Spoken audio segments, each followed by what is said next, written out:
Welcome to the Dad's Corner, where fathers unite and stand strong against the challenges that life throws our way. Here, we celebrate the victories, learn from the defeats, and support each other through every step of this incredible journey. Father, please grant me the strength to withstand the shots and shooting like Teflon. Running through these obstacles, all the opposition gets stepped on. Dedicated to the mission, steadfast in my commitment, and I'm standing on business. You with me? Father time, the enemy crossed the line. Trying to get in my head, but I'm of sound mind. This is by design, putting it all on the line. I will lift my hands, I get down, I get down, I get down for mine. Hit like Father time, yeah, I get down for mine. Go hard like Father time, yeah, I get down for mine. Hit like Father time, yeah, I get down for mine. Go hard like Father time, yeah, I get down for mine. Hit like Father time, yeah, I get down for mine. Go hard like Father time, yeah, I get down for mine. Hit like Father time, yeah, I get down for mine. Go hard like Father time, yeah.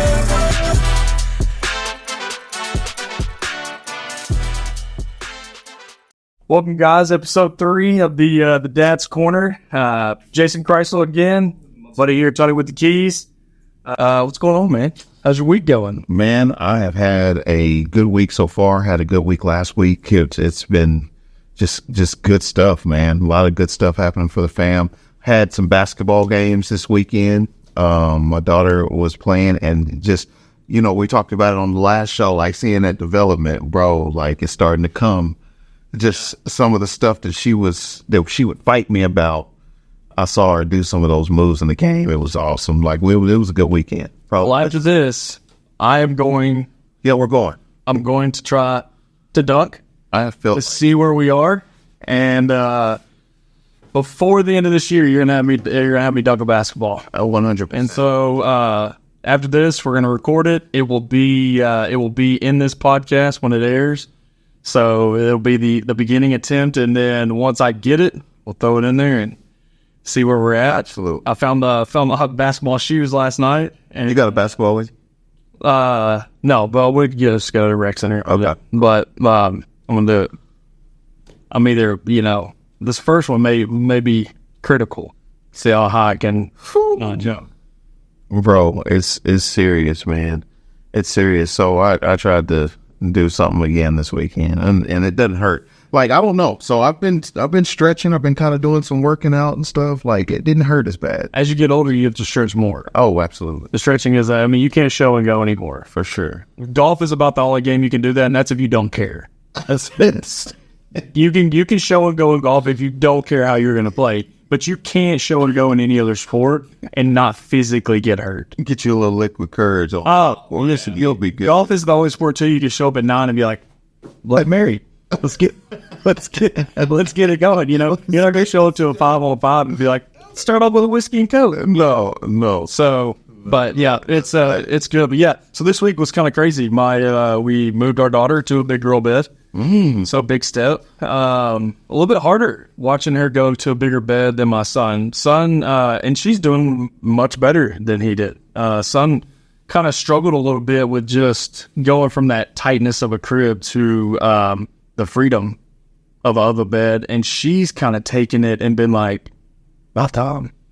Yeah. Like, where why have we been ready? Yeah, I've been ready. And so she was in that crib, and I built both of our kids' cribs. And so my son, I've told you before, like, a tornado could knock our house down, that crib's going to be standing there. That sucker is solid. Well, my daughters, I built it more traditional because my wife wanted everything in the room to be natural wood. So I just built it like a traditional crib. And so she was getting to where she was having to lay almost diagonally. And so she looked so big, and it was like, all right, yeah, she's ready. And then now we put her in I think it's like a full size. I think is what size it is. Now she's back to like a little girl again. So it's crazy because we're also in a bed transition at the house. So Triton, 6 months old, about 2 or 3 weeks ago, we transitioned. Well, it's been about a month now. We transitioned him out of his bassinet, which the dude is, he's long. So transition, like he was hanging his foot on the edge of the bassinet, shaking us. I'm like, dude, come on. And but he was comfortable in there. He would sleep through the night. We finally getting him to sleep through the night, transition him to this crib. So the other way from what you're doing, transition him to the crib, and dude, he is like not trying to go to sleep. Yeah. Like now he's got room to kick, and when he kicks, it's like, oh, okay, I forgot I was in here. Like I'm up now. So how are your kids sleeping? Because you've got different ages. So how were they in terms of like getting them to sleep early on, and then as they progressed in ages, were they all good sleepers, bad sleepers? A lot of people give us a hard time because both of our kids, I mean, Casey from day one, it was like they were in a bassinet, and probably at 4 to 5 weeks, they were in their own room and a crib, and they were sleeping through the night super fast. But if people were like, oh, you're lucky, you got a kid, you know, but some kids don't do that. So how were yours? Were they pretty easy, hard? So, they were actually, my girls were pretty simple. Like they were pretty easy.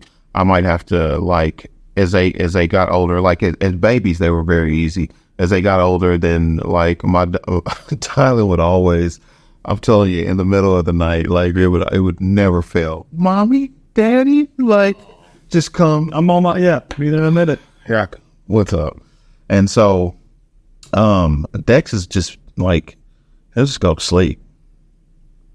Cope would scream at the top of his lungs. So Cope, one thing that Cope did that was great, he slept good from like, I'm not even kidding you, 5 weeks old, he slept through the night. Like it was the wildest thing. We're like, well, we may have 6, 7 kids. Like this is kind of crazy. Like I thought we were going to get sleep. But then Cope when he woke up in the morning, it was like he felt like he needed to cry. When he was like, all right, I'm like, it took him a while to get out of like, hey, you can just wake up. Like just wake up and be like, Mom, Dad, like we hear you, we see you, you don't have to cry. But like with Colin, that girl was asleep. Like we have to go in there and wake her up. Like at school in the mornings, we go in there. I mean, she's mouth open, leg across the man. Look like it was a rough knot. You know what I mean? Yeah. But Cope this morning, 7 o'clock, 7:30, he's like, have a talk for just a minute. Like, all right, dude. Because we don't let them sleep. We don't let them sleep with us. Yeah. The only time you get to sleep with Mom and Dad is if you're sick. Yeah. And so he knows if it's like 7:30, 7 o'clock, he's like, you're like 30 minutes. Like they're not going to, they're not going to take me back to my room at 7 o'clock. Yeah.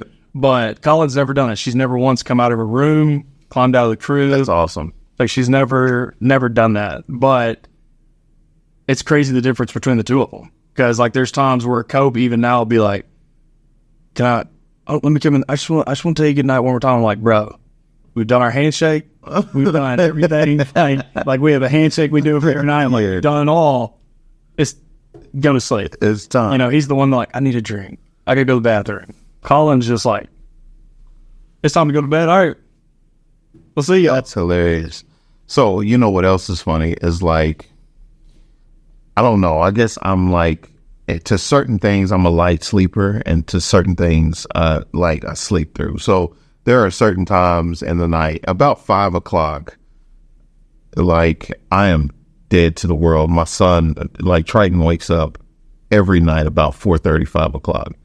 Tiffany handles that now. Like we've established that. Yeah. If he wakes up before that, I got it. Like I'm up. But it's funny because my son will be in the room. He's in the room next to us. And he doesn't even say it loud. I'll be asleep and I'll just hear him say, Dad. And I'm like in there. It is the craziest thing. Yeah. And it's funny, you know, things that are subconsciously like we hear and we pay attention to. Well, before kids, a tornado could hit the house. I remember in college, there was like one time me and some buddies woke up that next day and a huge tornado had hit like 10 miles away. And we never heard the rain. We never woke up. Like you got that fan going full blast. I was like, man, I was worried about having kids because I thought, what if I don't hear them cry? Like if Casey's gone out of town, I'm like, man, what if they need me in the middle of the night? But now it's like there's certain noises. Like if a dog barks or something, I don't even wake up to it. But if it's almost like I can hear the click of my son's doorknob, and he's like down the hall, but I can hear that click, and I know that click, and I pop up, and I look, and I wait for him to come down, come down that hallway. But I can like hear it and know it and think, oh, Maggie's up. Like one of them's up. What are we doing? Why are they up? Whereas it's, you know, kids are screaming, or if the TV's on or anything like that, Casey's getting ready for work or something, and I'm happen to still be in bed. I don't notice any of it. That's crazy. But yeah, it's just things change, man. It's crazy. It's just with kids, especially the sleeping, man. That's what I was worried about the most as a dad. Is I thought we're never going to get to sleep. When we do get to sleep, it's going to be so broken up, and everybody's like, sleep. You got to have sleep. You need 8 hours, or you won't be able to function, and this and that. And you're going to be fighting, and we found that it was just easier for us to be kind of like you and Tiffany are doing right now. Is like, okay, if he wakes up or she wakes up at this time, like, you got it. If you need me to do anything, by all means, I'll do it. But if you want me to wake up with them first in the morning, let you get some more sleep, as opposed to us being, edgy with each other. But Casey was like pretty early on was like, hey, I'll go back to work. Like, you're going to eventually have to go back, and I'm going to be home with them by myself during my maternity leave. So I've got to figure it out. She was like, I'm going to sleep when they sleep. And I was like, all right, when I come home, I'll cook dinner. We'll do that. Yeah. So you just got to find like the balance between what works for you, but what works for us may not work for y'all. Absolutely. So it's like balance is conditional, it's situational. Like, it's not a cookie cutter. And it's ever changing. It is always changing. We added a new element to our balance that we already had for the last few years, and things that changed, in the midst of that. And so it's ever changing. We always have to recenter. And sometimes we have to lean in on the things because stuff is changing, and we got to pay attention to it. So my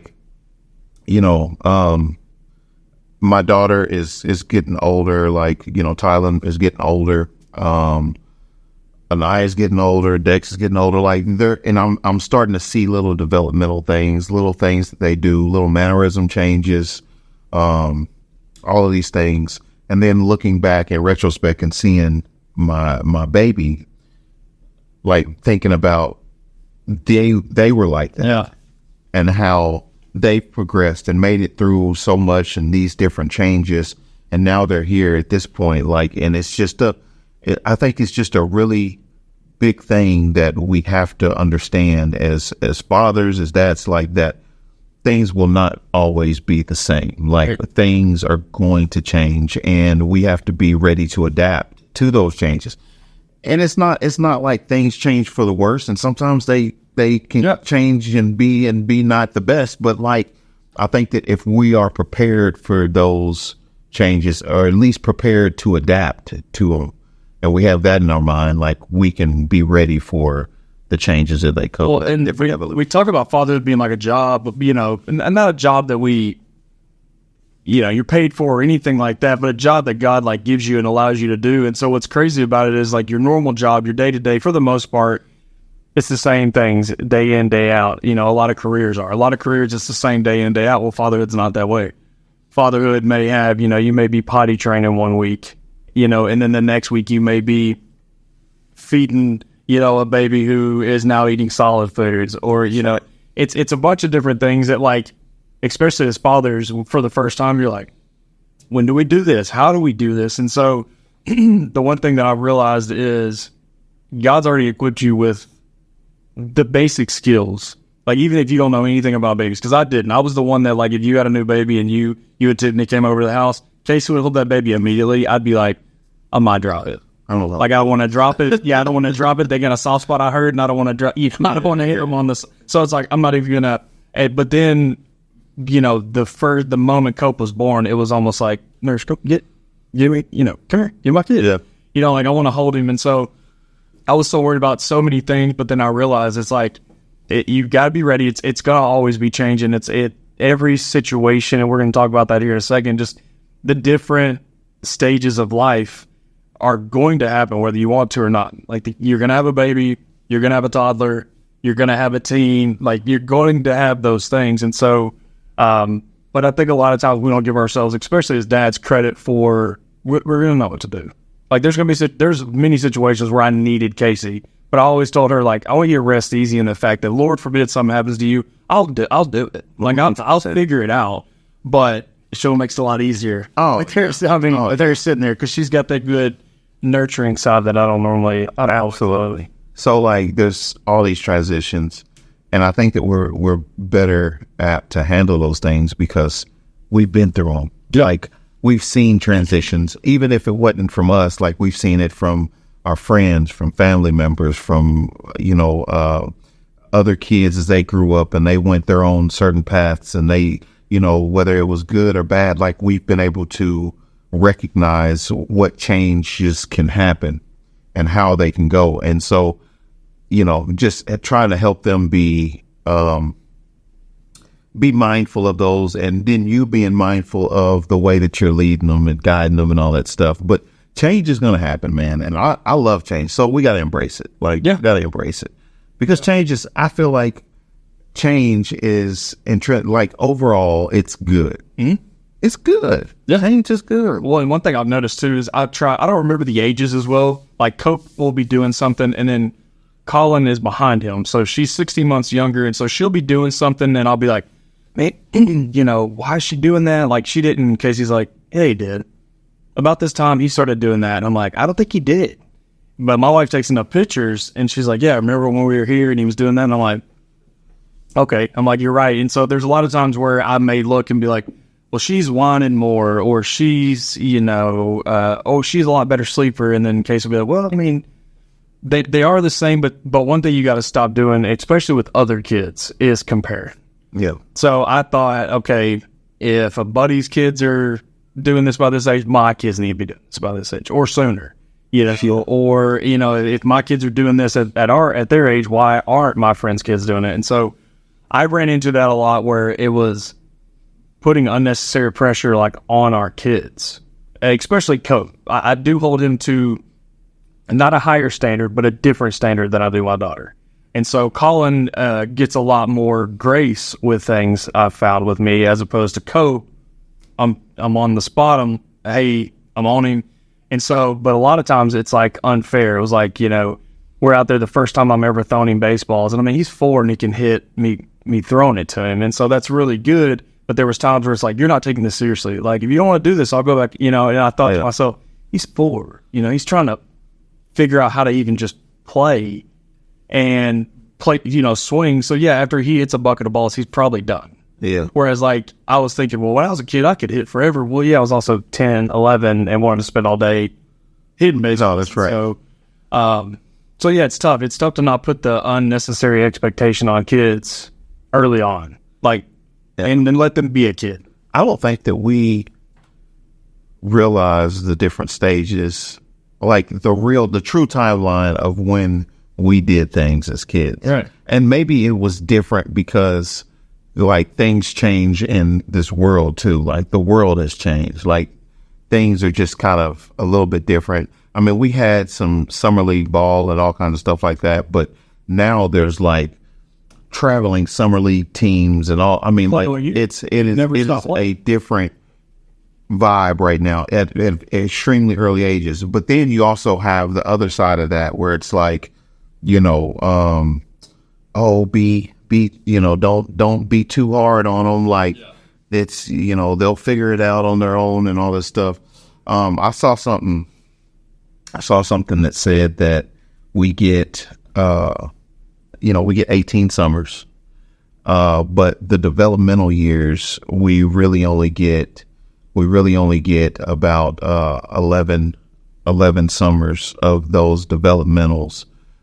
From 1 to 4, those are impressionistic, like those are impression, they realize who you are and that you always got their back. And then that 6 to 11,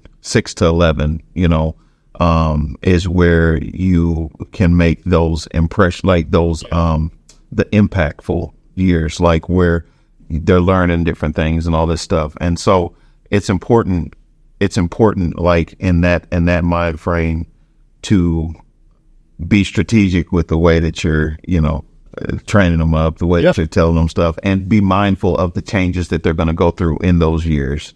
Like that's where the changes are going to be happening, the biggest changes, and their height and weight and their emotions, and so all of those different things. And you know what? You just said something about Colin and then, and Cope. And so they're so different, bro. So not only are things going to change on that front, but things change differently for the sexes. Like they change different for boys and different for girls. And it's fun to watch the way that they happen. Like, especially like my daughter, Tylen is always telling Dex, like, when I was this age, I was doing that. You know, I was already doing starting to get a personality. Like, yeah. And so, like, and she developed really quick. Like, there were certain things that she was like a self-starter, like very early. Dex is kind of more dependent, but he's big, like he's a big kid. And so it looks like he should already have developed, like, on this type of stuff. But he's just now turning 7. And so it's just, you know, things change, man, and you have to be ready for them. So look, Cope right now, he's getting. I say he's getting his personality. He's got the same way. He can build stuff with blocks, like just he's got a real creative mind. He can do a lot of things that like I couldn't do. I mean, I like building with Legos and stuff, but he can actually build some legit things. I'm like, well, that's pretty impressive. But he's coming into his personality. And so what I've noticed too is for kids, it's easy for us to say, you know, I'm joking. Like, this is one thing I learned this last week. I can say something and be like, oh, I'm just messing with you, buddy. Well, he thinks anytime he says something that's not true, he can just say, oh, I'm joking. I'm messing with you. And so we've noticed that, like, he'll say something and we're like, well, that didn't happen. He goes, I know, I'm just joking. And we're like, trying to teach him the difference between, well, that's lying. and I'm joking. And like, to us, it's like, it's such an easy concept. But for him, he's like, but you were picking at me and you said that you were joking. And no. And so then I tried to, like, I joked with him again later on, like the next day or day after. And he was like, that's a lie. And I'm like, it's not, but also, well, you're right. You're right. Like, it's not the truth. You know, it's not the truth, but I was also joking with you. And so it's little things like that too, is like trying to figure out, because we don't have memories from, I don't remember when they say you, like, your true memory starts to where you can actually remember, like, at what age it is, but we don't remember that stuff. And so it's hard for me to be like, well, what was I doing at that? And so there's a lot of times where I'll call mom and be like, you know, hey, what was I at for? You know, was I talking like that? Was I talking good? Was I, you know, playing sports? Was I doing any, you know, these type things? And she's, you know, of course, she thinks her grandkids hung the moon. So it's like, oh, they're way ahead of you. They're what, you know, they're doing things so much better than you. They talk better than you do. You know, all this. I'm like, okay, cool. Glad I called you. This is a great conversation. I feel like we're in there. Yeah. She's like, you were kind of an idiot. And they're super smart. And it's crazy. They could probably go to school right now. Like, they're probably ready for college. And she was like, you went to college. I don't think you were ready for college yet. So that's hilarious. But yeah, so it's just crazy that you know, be prepared for different changes in life, but also realizing that, like, sometimes you got to go through it.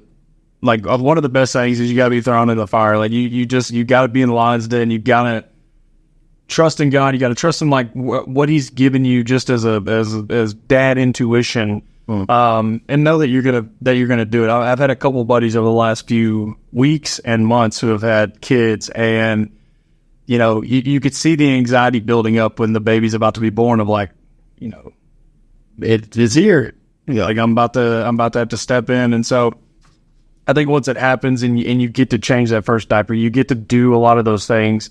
But even for me now, you've been through the stages that, like, I'm going through, but you're also going right back through them. But just to see kind of some of the things happening and know what's coming, just knowing he's a teen, knowing he's going to get to a certain age where he's going to challenge me.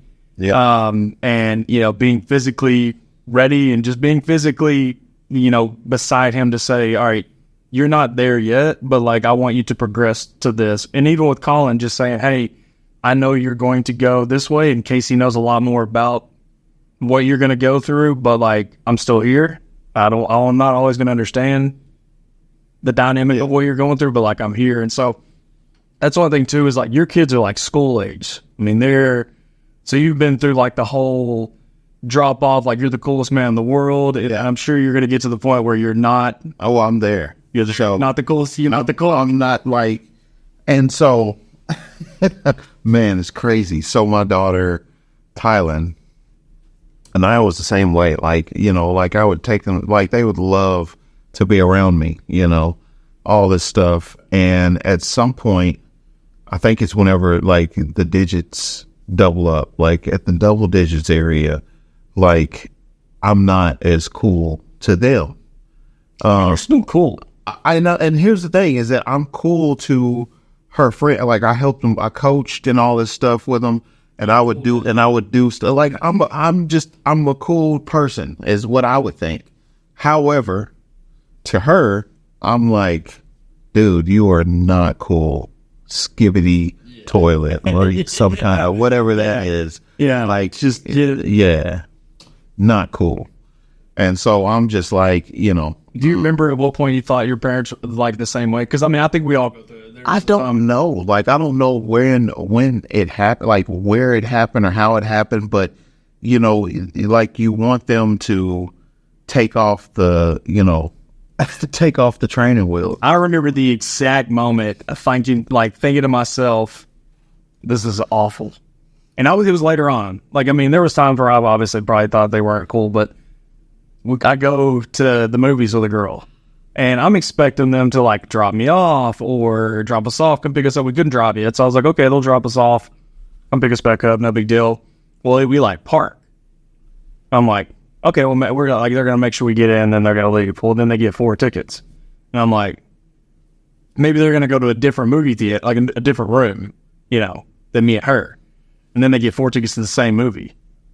And so I'm like, all right, well, they're not going to sit with us, right? Like, they're not going to sit right beside us the whole movie. And I remember thinking to myself, like, this is going to get back at school. Like, this is going to get back to school. They're like, well, don't go to the movies with Jayson because his parents are going to go. And so, and it did. And it wasn't like a big deal, but to me, it was like mortifying. It was like the biggest deal in the world. And I thought, oh, this is crazy. I'll never get another girlfriend. I was like, people are not going to want to talk to me. And I told my parents, I was like, what are y'all doing? And they're like, when you're too cool to be seen with us, then you can pay for it yourself. Yeah. And if you want to go to the movies with her, by all means, you got to pay for it. So it helped me at an early age, like honestly, to get a job to where it was like, I always respected myself for this one thing. And when I was growing up, is if I wanted to take a girl out, I had my own money to do it. But I remember just being like, oh my gosh, like this is where I'm at now. Like if I want to go out with a girl, like I'm going to have to do it myself, or mom and dad are going to be with me. And that's not cool. I think that's 14. I think that's what it is. Like it's that time that you go to a thing and like you no longer want to be like attached or associated, seen with. Walk ahead of me. Yeah, go ahead.